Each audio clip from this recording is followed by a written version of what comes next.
We are. Got a bite. Got a bite. Got a bite. Got a bite. Got a bite. I think it's still on. Yeah, it is. Yeah. Right. I'm gonna go for it. Yes. Yes. Don't feel bad. It's staying low. Whoa, that's not a bad fish.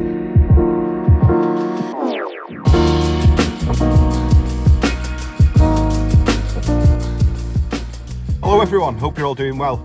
Now I'm just about to leave for a session where I'm going to a massive Cheshire mere. I'm going to be fishing for some pike. I'm going to be dead baiting. I'm going to be using a very sensitive float setup. I'll show you that in the video as well. Fingers crossed we can get a few. Let's have a crack. Right, just managed to get on the big lake. Just breaking daytime now. It's not quite as cold as what it has been, but I am absolutely full of cold, so I'm all wrapped up, all that business. Feel a bit rough, but I'm not going to catch anything sat in front of the telly, so I need to get out and do a bit. Right, so we've got that little smelt hooked on, float, quick change weight, all that good stuff. We'll flick it out just off this right hand margin here.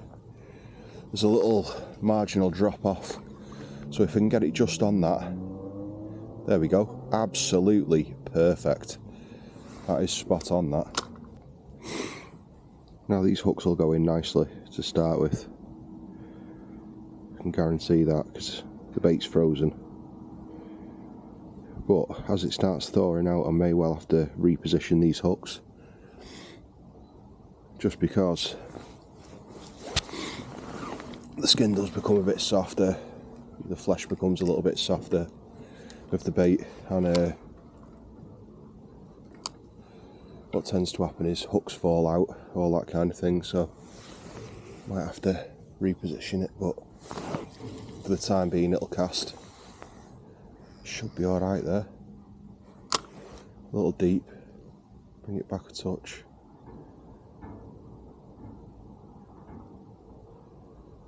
Might be alright, that, yeah. I'll take that.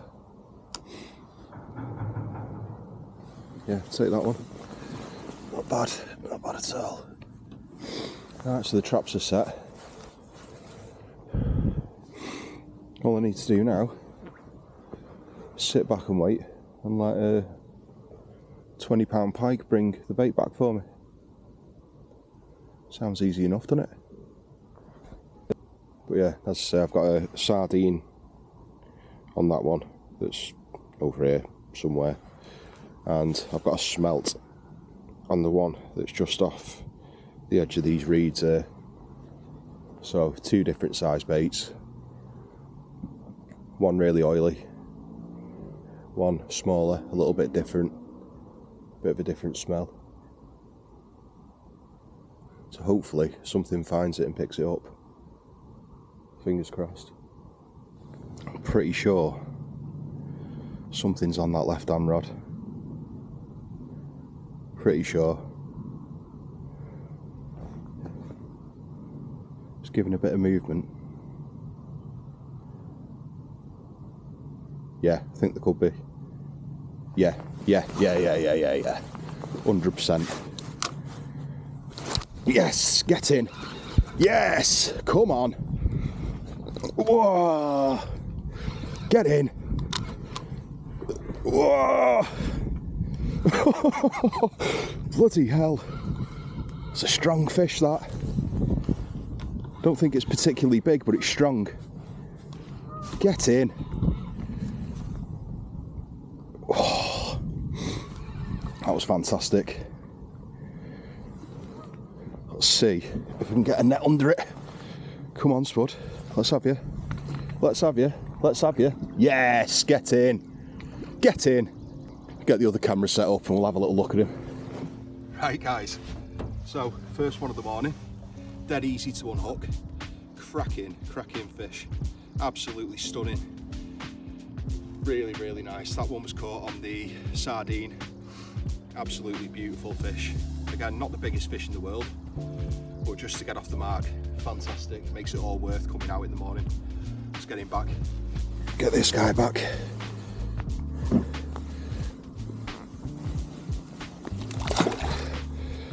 And there he goes.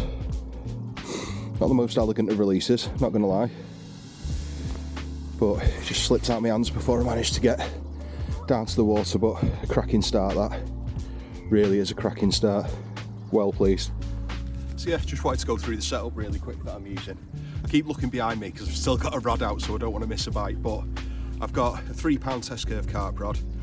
I think it's 10 foot, an 8,000 size reel, £70 braid because I don't want to be leaving baited traces on the bottom. If they do get snagged, I want to be able to straighten those hooks out.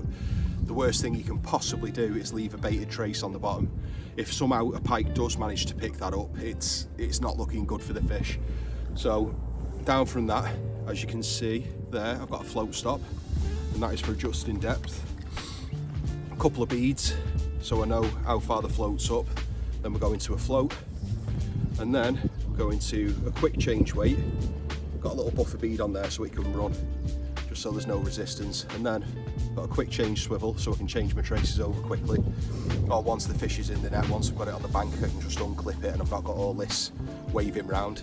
And then down to my treble trace. And that seems to be doing relatively well up to now. Fingers crossed we can get another one before the end of the session. Let's have a crack.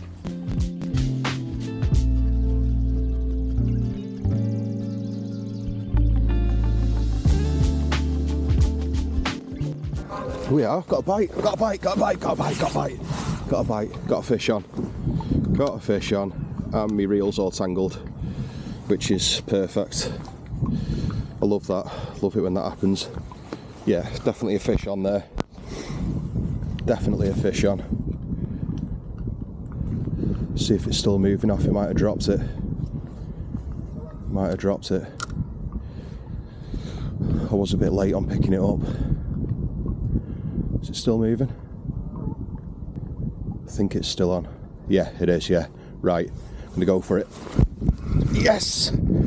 Yes! Come on. Whoa, that's going. Bloody hell. That gave a really, really powerful first lunge, that. Don't feel bad, it's staying low. Whoa, that's not a bad fish. That's not a bad fish at all. It's taking line. Still staying relatively low apart from that jump. On the smelt, that one. Tying that drag up just a little touch. He's trying to get me into them reeds on the right hand side. I do not want it to go in there. Do not go in there, please. Please don't go in there. Come on. Ease your way back out. Come on. Come on. Get out of there. Oh no. I think he's done me in the reeds, you know. See if we can give him a little bit of slack.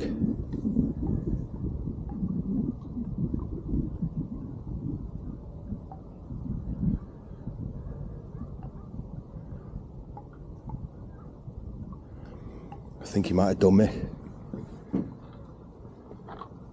Can I pull him back through?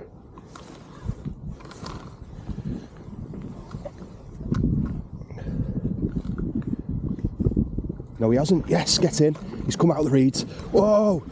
And now he's gone back in. And Jesus Christ! What is going on with this one? Come on, come back out of there. Perfect. Perfect. Absolutely perfect.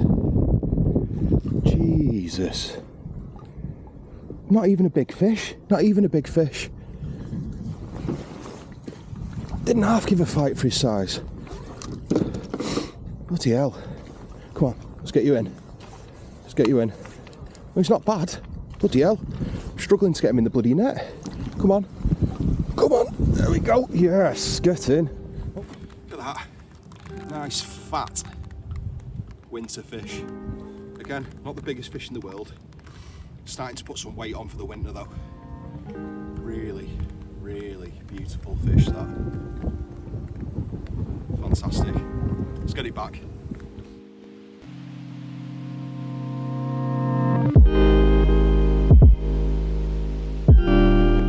Give this one a little switch before reeling it all the way back in. You never know, there could be something sat there having a look at it. Not fully decided what's going on.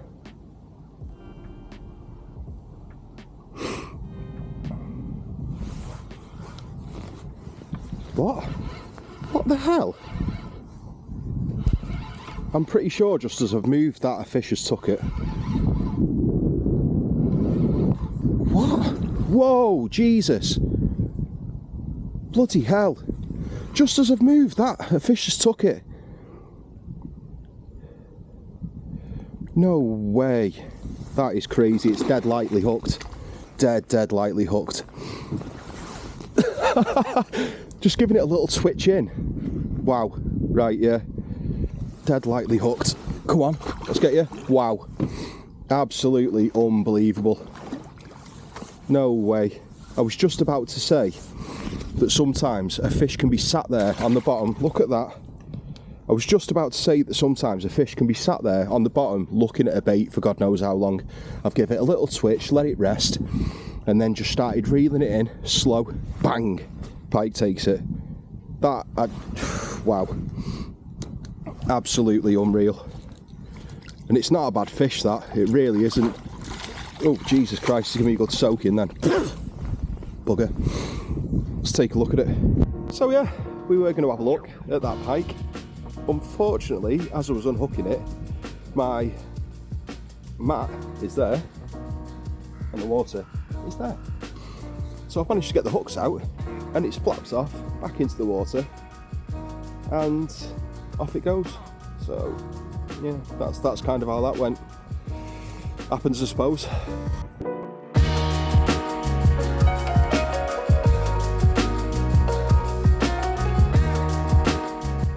Thank you all very much for watching, guys. I hope you all have a wonderful Christmas and I will catch you in the next one.